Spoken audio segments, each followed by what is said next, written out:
तो आज का वीडियो हम लोग देखेंगे टाइप्स ऑफ गवर्नमेंट। तो टाइप्स ऑफ गवर्नमेंट में जैसे कि जैसे हम लोग मान लीजिए इंडिया में है, इंडिया में क्या चल रहा है, डेमोक्रेटिक फॉर्म ऑफ गवर्नमेंट हमको देखने को मिलती है। लेकिन कई जगह पहले अगर बात करें, अभी तो मान लीजिए बहुत सारे कंट्रीज ऐसे हैं, बेसिकली मैक्सिमम कंट्रीज आप कह सकते हैं कि जो डेमोक्रेटिक फॉर्म ऑफ गवर्नमेंट की तरफ बढ़ रही हैं, कि कहीं ना कहीं एक हद तक वो डेमोक्रेसी को लेकर आ रही हैं। हो सकता है कुछ कुछ उसमें छुपा इंटरनल प्रॉब्लम्स हो, वहां पर वो बाहर दिखाने के लिए डेमोक्रेसी के तौर पर काम कर रहे हो और अंदर कुछ और सिस्टम चल रहा हो। तो इसी प्रकार जब हम पूरे फॉर्म्स ऑफ गवर्नमेंट को समझेंगे तो हम जान पाएंगे कि अभी इस समय भी कौन से देश में क्या क्या चल रहा है। दूसरी चीज, जो पहले समय बीत चुका है उसमें किस प्रकार ये फॉर्म्स ऑफ गवर्नमेंट शुरू हुई थी। देखिए, पहला जो अगर एक तरह से देखें तो हमने क्या किया, अगर रिवॉल्यूशन की बात करें, इंडस्ट्रियल रिवॉल्यूशन या एग्रीकल्चर रिवॉल्यूशन की जब बात करते हैं तो शुरुआत हो गई, वहीं से शुरुआत हो गई कैपिटलिस्ट की। फिर कैपिटलिस्ट से हम सोशलिज्म में बदले, सोशलिज्म के बाद कम्युनिज्म, जहां पर जो विचार आया मार्क्स का अपना, लेनिनिज्म का अलग आया। और इसमें कुछ पॉइंट्स हैं जैसे फैसिज्म का, नाजिज्म का, वो दो पॉइंट्स हैं डिक्टेटरशिप में ले लेते हैं। ऑलिगैर्की है, मोनार्की है, मोनार्की आप जान ही रहे हैं, लगभग जो किंग्स रूल के तौर पर देखा जाता है। कॉलोनियलिज्म, जिसमें हमने बहुत समय गुजारा, तकरीबन 200 साल गुजारे हैं भारत में कॉलोनी के तौर पर। एरिस्टोक्रेसी, सिंगल रूल के तौर पर।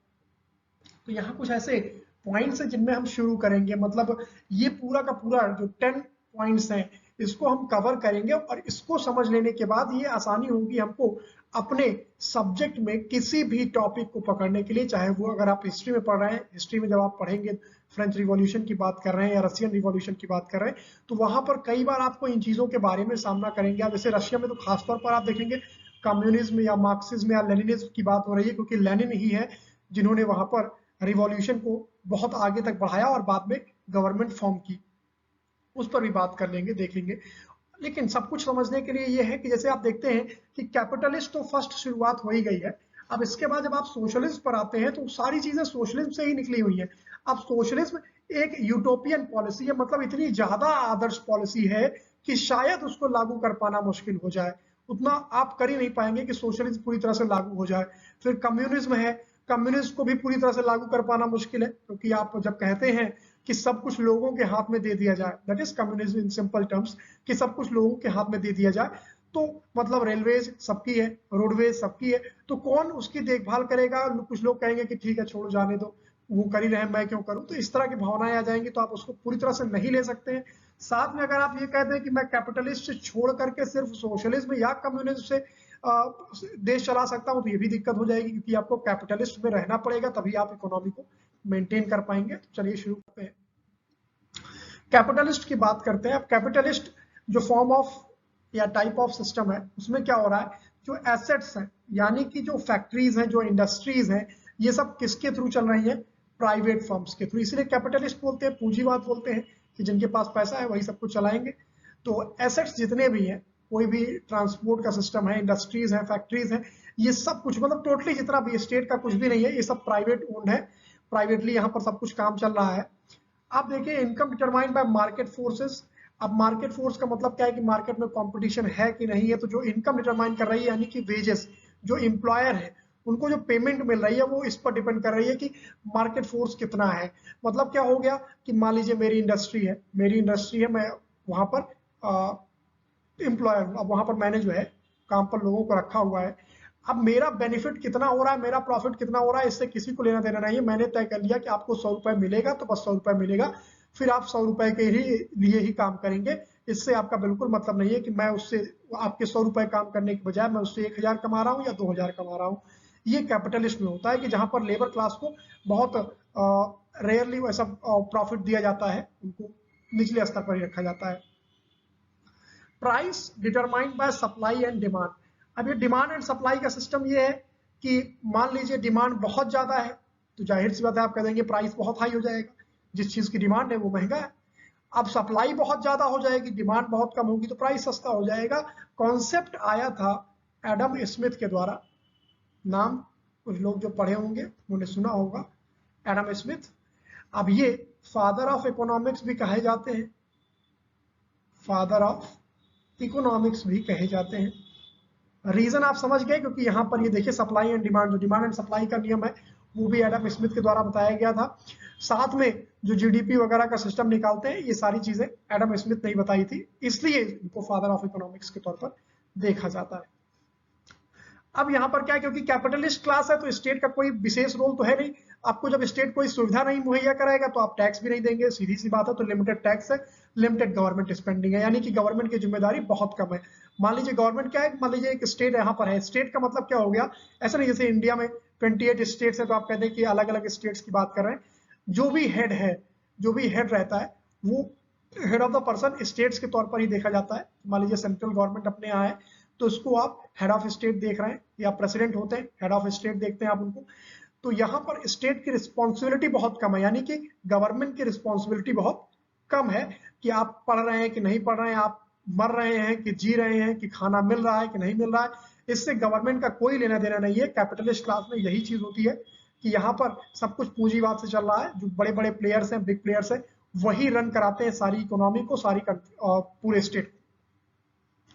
फिर health care left to free market, यानी कि जिसका काम है, मतलब अपना आप कमाइए, अपना हेल्थ केयर अपना देखिए, बीमार हो रहे हैं, मर रहे हैं, जी रहे हैं, अपना काम आपका जानिए आप। अब इसमें भी हॉस्पिटल्स वगैरह जैसे गवर्नमेंट के रन नहीं है, यहाँ पर भी हॉस्पिटल्स रन हो रहे हैं, प्राइवेटली रन किए जा रहे हैं। कैपिटलिस्ट है तो जो पैसे वाले लोग हैं वही हॉस्पिटल को रन करा रहे हैं। पैसा हो तो दवा होगी, नहीं तो मर जाओ। Inequality, market failure, monopoly. अब ये सब क्या असमानताएं क्यों कही जा रही हैं, क्योंकि जिनके पास पैसा है वो फैक्ट्री रन करा रहे हैं, वही सारा प्रॉफिट ले रहे हैं और वही आगे बढ़ रहे हैं। तो एक दो तरह की क्लासेस डिवीजन हो रही है, एक गरीब दूसरा अमीर, दो तबका निकल कर आ गया। एक या तो अमीर है तो बहुत अमीर है, गरीब है तो बहुत गरीब है, दबे कुचले में आ गए। तो असमानता तो बहुत बड़ी असमानता हो गई कि गरीब बिल्कुल ही नीचे स्तर पर है, उसके पास खाने का पता नहीं है, किसी तरह जीवन यापन चल रहा है, अगर कोई दिक्कत आ गई तो वो मर भी जाएगा। दूसरे कौन है, अमीर लोग हैं, बराबर बढ़िया चल रहे हैं मौज में। मोनोपोली किस लिए है, अब मान लीजिए गवर्नमेंट के साथ लिंकअप हो गया, जैसे ईस्ट इंडिया कंपनी का लिंकअप हो गया, तो उसने कह दिया कि भाई सारा सामान किसका बिकेगा, ईस्ट इंडिया कंपनी का बिकेगा। तो ईस्ट इंडिया कंपनी के अलावा कोई कंपनी नहीं जाएगी, तो इसका मतलब मोनोपोली हो गई, एक कंपनी है वही राज कर रही है।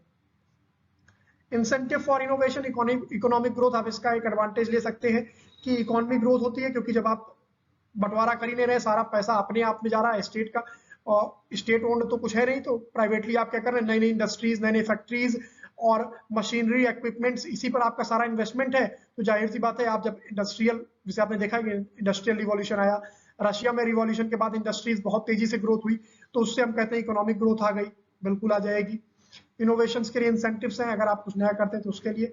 अब ये चीजें कहाँ से शुरू होती हैं, इंग्लैंड से शुरू होती है। इंग्लैंड में इंडस्ट्रियल रिवॉल्यूशन, क्योंकि पहले शुरू तो आप कह सकते हैं एग्रीकल्चर के तौर पर हुई थी, जब आप देखते हैं कि फ्यूडल सिस्टम था, सामंतवादी सिस्टम था। तो अब एक बड़ा लैंड का एरिया दे दिया गया और उसका जिम्मेदारी आपको दे दी गई, आपने लेबर हायर कर ली और वहां पर काम करवा रहे हैं आप।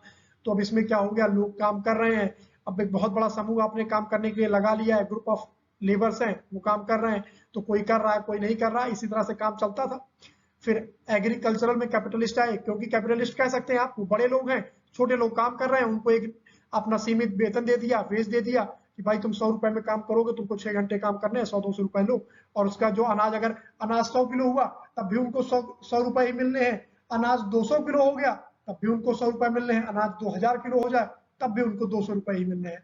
तो आप एक तरह से पूंजीवादी में, वो गरीब के गरीब हैं और आप अपना एक सरप्लस इनकम जनरेट कर रहे हैं।